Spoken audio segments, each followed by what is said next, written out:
I never thought my own nephew would betray me. But when I discovered he had tricked me into signing papers to sell my workshop, my world shattered. Eric, the boy I had watched grow up and loved like a son, had drugged me and forced my hand, all to line his own pockets. But I wasn't going down without a fight. As a former steelworker, I knew the value of hard work and integrity, and I was determined to uncover the truth. What I found would change everything, and when I exposed Eric's lies in court, the shock on his face was priceless. But that was just the beginning of my journey. You won't believe where this path led me, and how I reclaimed my life and my legacy. Before we continue, please subscribe to the channel and let us know where you're listening from in the comments. The sun had barely risen over the city of Pittsburgh when Jack Hansen pushed open the door to his workshop, the familiar scent of metal and grease enveloping him like a warm embrace. He flicked on the lights, illuminating the rows of tools and the half-finished sculptures that littered the workbenches. This was his sanctuary, the place where he poured his heart and soul into creating works of art that spoke to the very essence of who he was. Ever since he'd retired from the steel mill 5 years ago, this workshop had been his life, his purpose, and his joy. As he settled into his workbench, ready to start on a new project, the door to the workshop suddenly swung open, revealing the tall, lanky figure of his nephew, Eric. "Uncle Jack," Eric called out, a wide grin on his face. "Just the man I was looking for." Jack looked up from his work, his brow furrowed in confusion. It wasn't like Eric to visit the workshop, especially not this early in the morning. The boy had always been more interested in his own pursuits, in the flashy world of finance and real estate. "Eric," Jack said, standing up to greet his nephew, "what brings you here so early?" Eric sauntered into the workshop, his expensive suit and polished shoes looking out of place among the grit and grime of the workspace. He clapped a hand on Jack's shoulder, his grin widening. "I've got a proposition for you, Uncle Jack. One that could change your life." Jack felt a flicker of unease in his gut, but he pushed it aside. This was his nephew, after all. The boy he'd watched grow up, the son of his beloved sister who had passed away years ago. "What kind of proposition?" Jack asked, his voice cautious. Eric reached into his briefcase and pulled out a stack of papers, his eyes gleaming with excitement. "I've been working on a new development project, Uncle Jack. A high-rise apartment complex right in the heart of the city, and I want your workshop to be a part of it." Jack's eyes widened in surprise. "My workshop? What do you mean?" Eric unfolded the papers and spread them out on the workbench, pointing to a series of diagrams and blueprints. "The developers love your sculptures, Uncle Jack. They want to incorporate them into the lobby and the courtyard of the building. It would be a showcase for your work, a chance to share your art with the world." Jack felt a swell of pride in his chest, but it was tempered by a growing sense of unease. He'd never been one for the spotlight, never sought fame or recognition for his work. "I don't know, Eric," he said, his voice hesitant. "I'm not sure I'm ready for something like that." Eric's grin faltered, but only for a moment. He reached out and grasped Jack's hand, his eyes intense and persuasive. "Uncle Jack, this is the opportunity of a lifetime. Not only would your sculptures be featured in one of the most prestigious buildings in the city, but you'd also be well compensated for your work." He pushed the stack of papers towards Jack, his voice lowering to a conspiratorial whisper. "All you have to do is sign these papers, and the deal is done. Your workshop will become a part of something greater, and you'll have the financial security you've always dreamed of." Jack's mind raced with possibilities, with the thought of his sculptures being admired by thousands of people every day. But something in Eric's tone, in the way his eyes gleamed with a hungry light, made him pause. He reached for the papers, his hand hovering over the signature line. And then, with a sudden clarity that sent a chill down his spine, he realized what he was about to do. He was about to sign away his workshop, his life's work, his very soul. And he had no idea what Eric was really planning, what lay behind that charming smile and those persuasive words. With a shaking hand, he pushed the papers back towards Eric, his voice firm and resolute. "I'm sorry, Eric, but I can't sign these. Not without knowing more about what I'm getting into." Eric's face hardened, his eyes flashing with anger. "Uncle Jack, you're making a mistake. This is the chance of a lifetime, and you're throwing it away." But Jack held his ground, his heart pounding in his chest. "I'm not throwing anything away, Eric. I'm protecting what's mine, and I won't sign anything until I know exactly what I'm agreeing to." Eric snatched the papers back, his jaw clenched tight. "Fine. Have it your way, old man.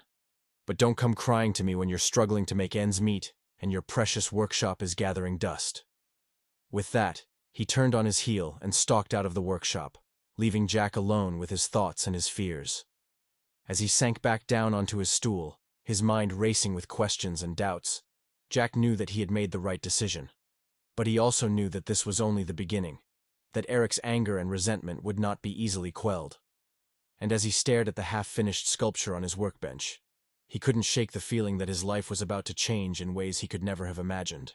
Over the next few weeks, Jack threw himself into his work with a newfound intensity, pouring all of his energy and focus into his sculptures. He tried to push the memory of Eric's visit to the back of his mind, tried to convince himself that his nephew would come to his senses and realize the value of the workshop. But as the days turned into weeks, and the weeks into months, Jack couldn't shake the feeling that something was wrong. Eric had stopped visiting the workshop altogether, and when Jack tried to call him, his nephew's phone always went straight to voicemail. It wasn't like Eric to avoid him like this, to cut off all communication without a word of explanation. And as much as Jack tried to tell himself that everything was fine, that his nephew was just busy with his own life and his own pursuits, he couldn't shake the feeling that something was deeply, deeply wrong. One evening, as he was locking up the workshop for the night, he heard a knock at the door. His heart leaped with hope, thinking that perhaps Eric had finally come to his senses and was here to apologize, to make things right between them. But when he opened the door, he found himself face to face with a stranger, a man in a dark suit with a briefcase in his hand. "Mr. Hansen," the man said, his voice cool and professional. "I'm here on behalf of your nephew, Eric." Jack felt a chill run down his spine, but he forced himself to remain calm. "What does Eric want?" he asked, his voice steady. The man reached into his briefcase and pulled out a stack of papers, his expression unreadable. "Mr. Hansen, I'm afraid I have some bad news. Your nephew has filed a lawsuit against you, claiming that you breached a contract by refusing to sell him your workshop." Jack's head spun with confusion and disbelief. "A contract? What contract? I never signed anything." The man smirked, a cold, calculating expression that made Jack's stomach turn. "I'm afraid you did, Mr. Hansen. According to these documents, you agreed to sell your workshop to your nephew's development company 3 months ago. And now that you've refused to honor that agreement, he's taking legal action to force the sale." Jack snatched the papers from the man's hand, his eyes scanning the dense legal jargon with growing horror. There, at the bottom of the last page, was his signature, scrawled in black ink. But he had no memory of signing these papers, no recollection of ever agreeing to sell his workshop. And as he stared at the words on the page, a terrible realization began to dawn on him. Eric had tricked him. His own nephew, the boy he had loved and trusted, had manipulated him into signing away his life's work, his very soul. And now, he was using the full force of the law to make sure that Jack had no choice but to comply. Anger and betrayal surged through him, hot and bitter in his throat. He crumpled the papers in his fist, his voice shaking with rage. "Get out!" he growled, his eyes blazing with fury. "Get out of my workshop, and tell Eric that he'll have to pry this place from my cold, dead hands before I let him have it." The man stepped back, his expression wary. "Mr. Hansen, I understand that you're upset, but I'm afraid the law is on your nephew's side. If you refuse to comply with the terms of the contract, he'll have no choice but to take you to court." Jack's heart pounded in his chest, but he refused to back down. "Then let him take me to court," he said, his voice cold and determined. "I'll fight this with every last breath in my body. I won't let him steal my legacy, my life's work, not without a fight." The man shook his head, a hint of admiration in his eyes. "I hope you know what you're doing, Mr. Hansen. Your nephew is a powerful man, with a lot of resources at his disposal. It won't be an easy battle." Jack's jaw clenched, his resolve hardening into something unbreakable. "I've faced worse odds before," he said, his voice steady. "And I've always come out on top. This time will be no different." With that, he slammed the door in the man's face, his heart racing with a mixture of fear and determination. He knew that he was in for the fight of his life, that Eric would stop at nothing to get what he wanted. But he also knew that he had the truth on his side, that he had never signed away his workshop, his very soul. And he would not rest until he had uncovered the truth, until he had exposed Eric's lies and manipulations for all the world to see. As he turned back to his workbench, his hands shaking with adrenaline, he knew that the battle had only just begun. But he was ready for it, ready to fight with every last ounce of strength and courage he possessed. For this was more than just a workshop, more than just a collection of tools and sculptures. This was his life, his legacy, his very identity. And he would not let anyone, not even his own flesh and blood, take that away from him.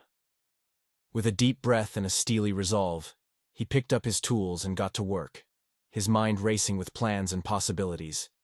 He had a long road ahead of him, a battle that would test him in ways he had never been tested before.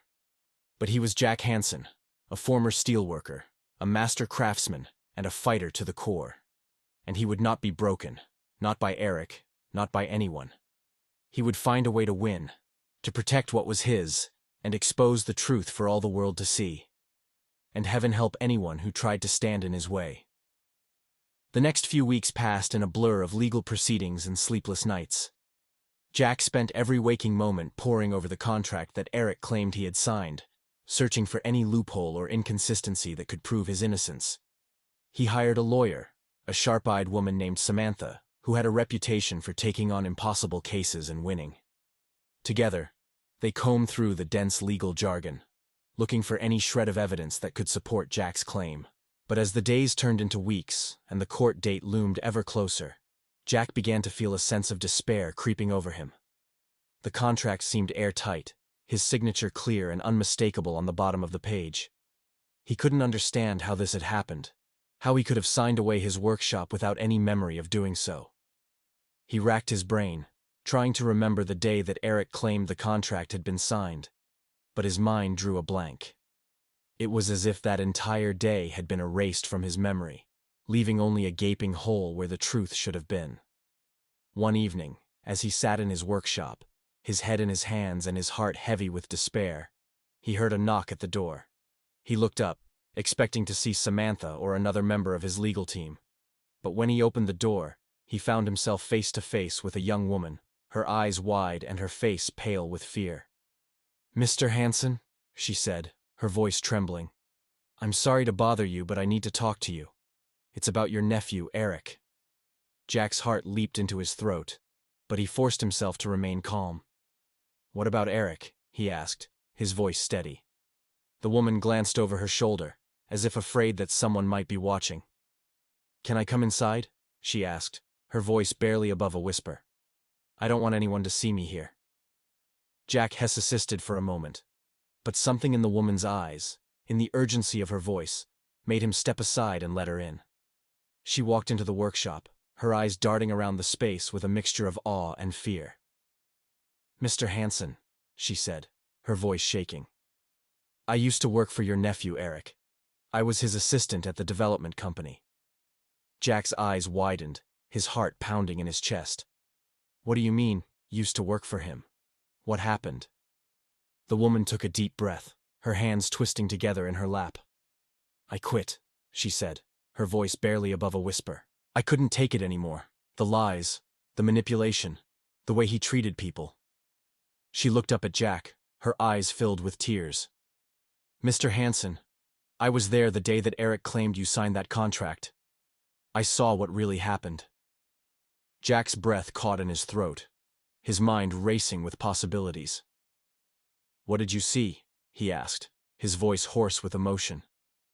The woman closed her eyes, as if steeling herself for what she was about to say. "Eric drugged you," she said, her voice barely above a whisper. "He put something in your coffee, something that made you confused and disoriented. And then he forced you to sign the contract, even though you clearly didn't know what you were doing." Jack felt a wave of nausea wash over him, his stomach churning with horror and disgust. "He drugged me," he whispered, his voice shaking with rage. "His own uncle, his own flesh and blood?" The woman nodded, her face pale with fear. "I'm so sorry, Mr. Hansen. I wanted to tell someone, to report what I had seen. But Eric threatened me, said that he would ruin my career if I ever breathed a word of what had happened." Jack's mind raced with the implications of what the woman had just told him. If what she was saying was true, then the contract was null and void, signed under duress and without his full knowledge or consent. He had a way out, a loophole that could save his workshop and expose Eric's lies for all the world to see. But even as hope surged through him, he knew that it wouldn't be easy. Eric was a powerful man, with deep pockets and a ruthless determination to get what he wanted. He would not go down without a fight, and he would stop at nothing to discredit the woman's testimony and bury the truth forever. Jack stood up, his jaw clenched with determination. "Thank you," he said, his voice steady and resolute.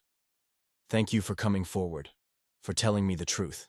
I know how much courage it must have taken, how much you've risked by speaking out against Eric." The woman stood up, her eyes shining with tears. "I couldn't live with myself if I stayed silent," she said, her voice trembling. "What Eric did to you, what he's still trying to do, it's wrong. And I won't be a part of it anymore." Jack reached out and took her hand, his grip firm and reassuring. "I won't let him get away with this," he said, his voice filled with steel. "I'll fight him with every last ounce of strength I have, and I'll make sure that the truth comes out, no matter what the cost." The woman nodded, a small smile playing at the corners of her mouth. "I know you will, Mr. Hansen, and I'll be there to support you, every step of the way." With that, she turned and walked out of the workshop, leaving Jack alone with his thoughts and his newfound hope. He knew that the road ahead would be long and difficult, that Eric would stop at nothing to keep the truth buried and his lies intact. But he also knew that he had the truth on his side, that he had the courage and the determination to see this through to the end. And with that knowledge, that unshakable belief in the power of justice and the strength of his own convictions, he picked up the phone and called Samantha, ready to take the fight to Eric and expose his nephew's lies for all the world to see. The battle had only just begun, but Jack Hansen was ready for it. And heaven help anyone who tried to stand in his way. The courtroom was packed on the day of the trial, the air thick with tension and anticipation. Jack sat at the defendant's table, his hands clasped tightly in front of him, his eyes fixed on the judge's bench. Beside him, Samantha shuffled her papers, her face a mask of calm determination. They had spent the past few weeks building their case, gathering evidence and witness statements to support Jack's claim of fraud and manipulation. The star witness, of course, was the young woman who had come forward with the truth about Eric's actions. She sat in the back of the courtroom, her face pale and her eyes wide with fear.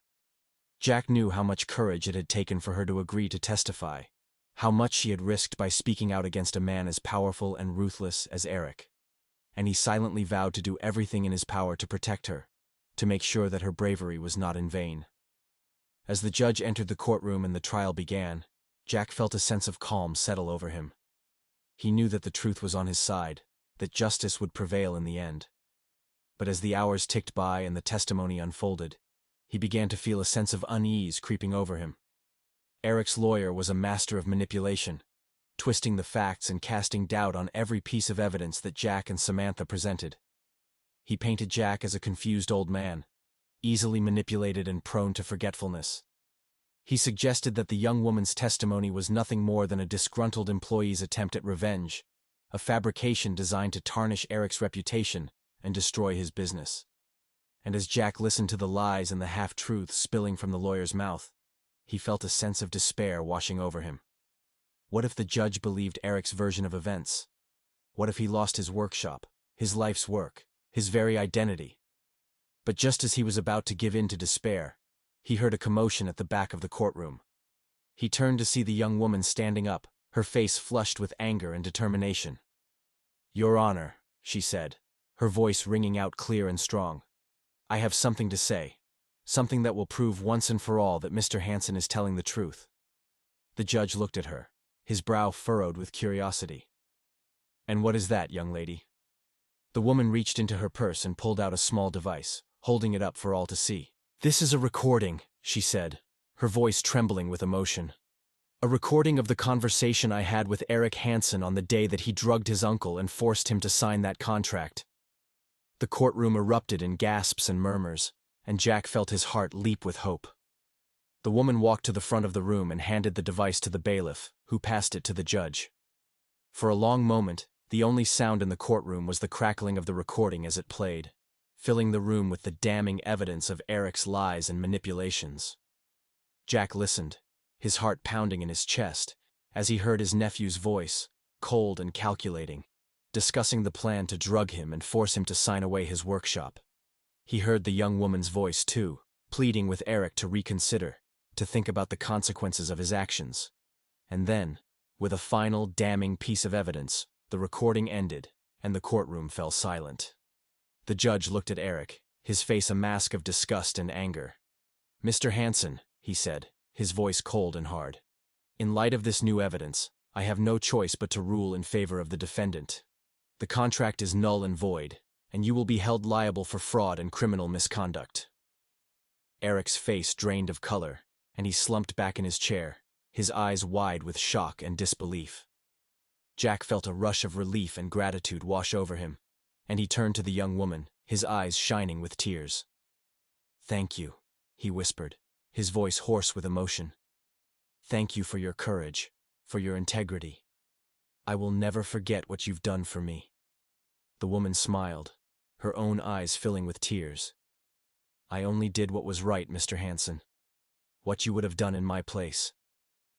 As the courtroom emptied and the reporters swarmed around them, Jack felt a sense of peace settle over him. He had won, not just the case, but the battle for his own identity, his own sense of self. He knew that the road ahead would not be easy, that there would be challenges and obstacles to overcome. But he also knew that he had the strength and the courage to face them, to build a new life for himself on the foundation of truth and integrity. And as he walked out of the courtroom, his head held high and his heart full of hope, he knew that he had found something even more precious than his workshop, more valuable than any sculpture or creation. He had found his own sense of purpose, his own unshakable belief in the power of justice and the strength of the human spirit. And that, he knew, was a gift beyond measure, a legacy that would endure long after he was gone. The battle was over, but the journey was just beginning, and Jack Hansen was ready for it, ready to embrace the future with open arms and a heart full of hope. For he was a fighter, a survivor, a man who had stared down the darkness and emerged stronger and wiser for the journey. And he knew that, no matter what challenges lay ahead, he would face them with courage and grace, with the knowledge that he had the power to shape his own destiny and create a life of meaning and purpose. And that, in the end, was the greatest victory of all. The weeks and months that followed the trial were a time of healing and renewal for Jack. He threw himself into his work with a newfound passion and purpose, pouring all of his energy and creativity into his sculptures. He spent long hours in his workshop, shaping metal and wood into works of art that spoke to the very essence of his being. He experimented with new techniques and materials, pushing himself to new heights of skill and innovation. And as he worked, he felt a sense of peace and contentment that he had never known before. He was no longer weighed down by the lies and manipulations of his nephew, no longer haunted by the fear of losing everything he had worked so hard to build. He was free, truly free, for the first time in his life, and he was determined to make the most of every moment, to live each day with joy and gratitude, and a sense of wonder at the beauty and complexity of the world around him. As the seasons changed and the years passed, Jack's reputation as an artist grew. His sculptures were featured in galleries and exhibitions around the country, and he was hailed as a master of his craft, a true visionary in the world of metal art. But even as he achieved success and recognition beyond his wildest dreams, Jack never forgot the lessons he had learned, the truths that had been forged in the fires of adversity and pain. He never forgot the courage and integrity of the young woman who had risked everything to tell the truth, to stand up for what was right and just. He never forgot the power of perseverance and determination, the strength that had carried him through the darkest of times and emerged stronger and wiser on the other side. And he never forgot the importance of family, of the bonds of love and loyalty that had been tested and proven in the crucible of betrayal and deceit.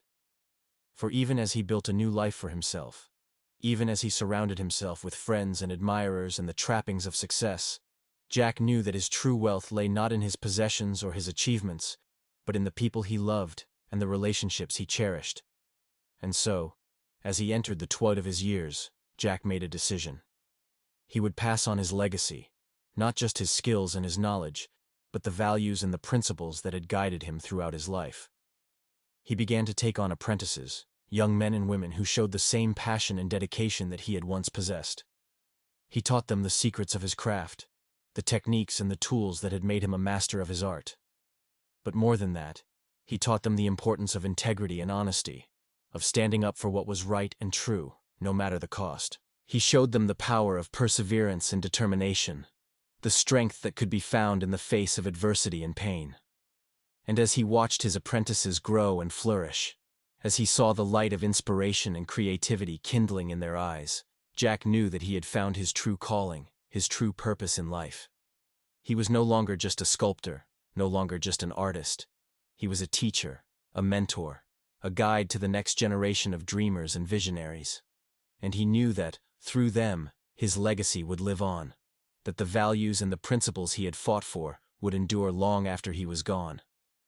As he sat in his workshop, surrounded by the tools and the creations that had been his life's work, Jack felt a sense of peace and fulfillment that he had never known before.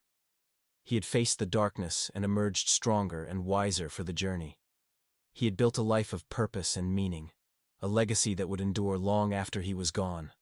And he knew that, no matter what challenges lay ahead, he would face them with courage and grace, with the knowledge that he had the power to shape his own destiny and create a life of beauty and wonder.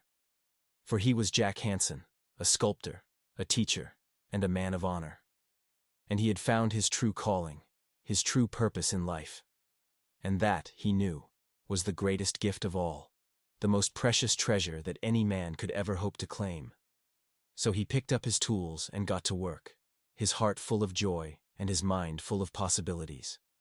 The future was bright, and he was ready to embrace it with open arms and a spirit of adventure. For the best was yet to come, and the journey had only just begun.